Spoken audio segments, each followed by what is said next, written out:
Most important question rotational dynamic के guys. अगर ऐसा ही किसी और चैप्टर या किसी सब्जेक्ट का चाहिए तो प्लीज कमेंट बॉक्स में लिखो, क्योंकि आपका कमेंट मैं रीड करता हूं एंड उसी वाइज में आगे बढ़ता हूँ गाइस। ये आने वाला यूनिट टेस्ट या तो सेमेस्टर एग्जाम दोनों के लिए बहुत हेल्पफुल है। आप देख सकते हो जिससे आपको बहुत सपोर्ट मिलेगा चीज़ों को समझने में कि भाई इसमें हम क्या क्या पढ़े, कैसे पढ़े, सभी चीज़ें समझ में आ जाएगी। एंड दोस्तों, आप लोगों को बताना चाहूँगा कि 15 तारीख को जिस दिन अपना देश आज़ाद हुआ था उस दिन हम 4 चैप्टर से आज़ादी देने वाले हैं आप लोगों को। ओनली 25 एवरग्रीन क्वेश्चन करवाने वाले हैं। आप लोगों को पता है कि हमने बोला है कि हमें उस दिन आप लोगों को अब डिसिप्लिन में भी हम लाने वाले हैं, तो इसमें से सेशन के बाद कुछ क्वेश्चंस को हम ट्रिम कर देंगे। आप बोलोगे सर कैसे कैसे ट्रिम करोगे, तो यूट्यूब पे है, जो बच्चे यूट्यूब को जानते हैं उनको पता है, और अगर मैं ये बोल रहा हूँ तो मैं करने वाला हूँ।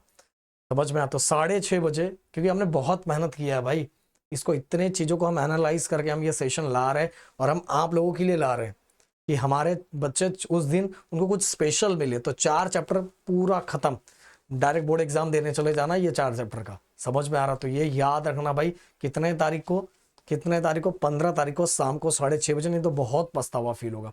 एंड अगर उस दिन आपका रिस्पॉन्स मिला तो उसी दिन उसी लेक्चर के बीच में ही मॉर्निंग सेशन मैं आके अनाउंस कर दूंगा। हम दोनों भाई आपके लिए बहुत मेहनत कर रहे हैं, बहुत ज़्यादा मेहनत कर रहे हैं, तो कमेंट बॉक्स में एक बार लिख देना जरूर। तो चलो प्यार प्यार देके जरूर जाना।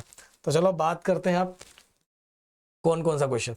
देखो गाइस, डायरेक्ट अगर मैं आपको समझाना चाहूँ तो स्ट्रेट फॉरवर्ड पहला वाला अगर डेरिवेशन की बात करें तो हम नीचे आजा।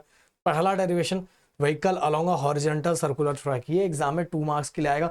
और गाइस मैं बोल रहा इतना प्रवचन लिखने की जरूरत नहीं होती, फिर से बोल रहा ये बुक एक्सप्लेनेशन का जरिया होता है भाई। जो प्रॉपर टीचर है, जो बोर्ड का पेपर चेक करता है, उससे जाके पूछो, वो आपको बताएगा, समझाएगा। इतना कहानी लिखने की जरूरत नहीं होती, 2 ही मार्क्स का है।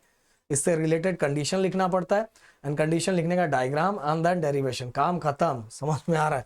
तो ये पहला डन। इसके बाद गाइस आपको vehicle on a bank road, ये अच्छे से करके रखना है। इसमें गाइस एंगल ऑफ बैंकिंग बहुत ज्यादा इंपॉर्टेंट है, और इसको भी आप एक अच्छे डायग्राम में, जो मैंने अपने नोट्स में भी दिया हुआ है, मैंने बहुत सारे जगह दिया है। इवन गाइस अगर आपसे हो सके तो मेरा बोर्ड का कोर्स मेरे ऐप पे चल रहा है अराउंड 1000 के, और अभी तो उस पर अच्छा खासा डिस्काउंट भी चल रहा है।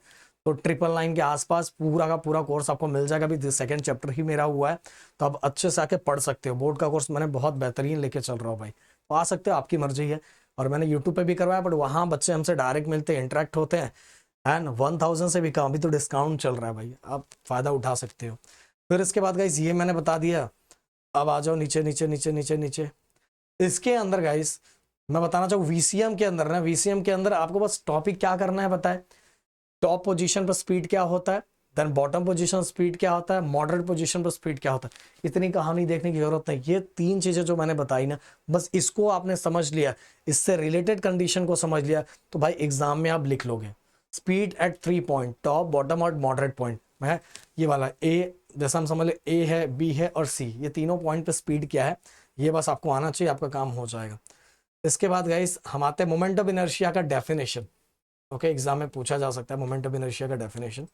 अब हम आ जाएंगे रेडियस ऑफ गायरेशन। मतलब अगर ये एग्जाम में यूनिफॉर्म डिस्क देते हैं, तो कभी कभार यूनिफॉर्म डिस्क का अगर जो फॉर्मूला है, जो मोमेंट ऑफ इनर्शिया है, उस मोमेंट ऑफ इनर्शिया के थ्रू हम रेडियस ऑफ गायरेशन फाइंड कर सकते हैं। एक बार कमेंट बॉक्स में रेडियस ऑफ गायरेशन का फॉर्मूला लिखना। मैं देखना चाहूँगा घर पे पढ़ाई कर रहे हो कि बस टाइम पास कर रहे हो, क्योंकि आपको पढ़ा भी दिया है मैंने। अब guys theorem of parallel axis and theorem of perpendicular axis. देखो ये सबसे ज्यादा एग्जाम में जो पूछा जाता है वो पैरेलल एक्सिस पूछा जाता है, पैरेलल एक्सिस। और अगर मैं बात करूं, 5 में से 3 बार पैरेलल एक्सिस आया होगा, तो 1 या 2 बार परपेंडिकुलर एक्सिस आया होगा। तो अगर दोनों में से किसी को प्रॉब्लम है तो सबसे पहले वो पैरेलल एक्सिस करे। And perpendicular axis theorem guys भी बहुत सिंपल है, मैंने उसका तरीका भी अपने लाइव सेशन में बताया हुआ है। तो ये दोनों लॉ तो आपको करके रखना चाहिए। इसके बाद आगे हम आगे आते हैं।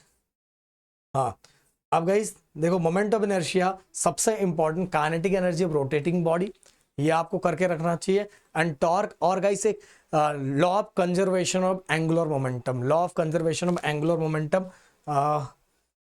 ये देखो ये होगा इधर लास्ट में एंडिंग में। हाँ, कंजर्वेशन ऑफ एंगुलर मोमेंटम, ये वाला टॉपिक। और ये कैसे सॉल्व करते हैं ये भी मैंने अपने वीडियो में बताया इवन गाइस मैंने वन शॉट वीडियो भी ऐप पे ये यूट्यूब पे लिया था, उसमें मैंने एक्सप्लेन किया, आप जाके देख सकते हो। इवन आप अगर आप मुझसे जुड़ सकते हो तो बहुत मजा आएगा, बहुत सारे बच्चे उधर पढ़ रहे हैं।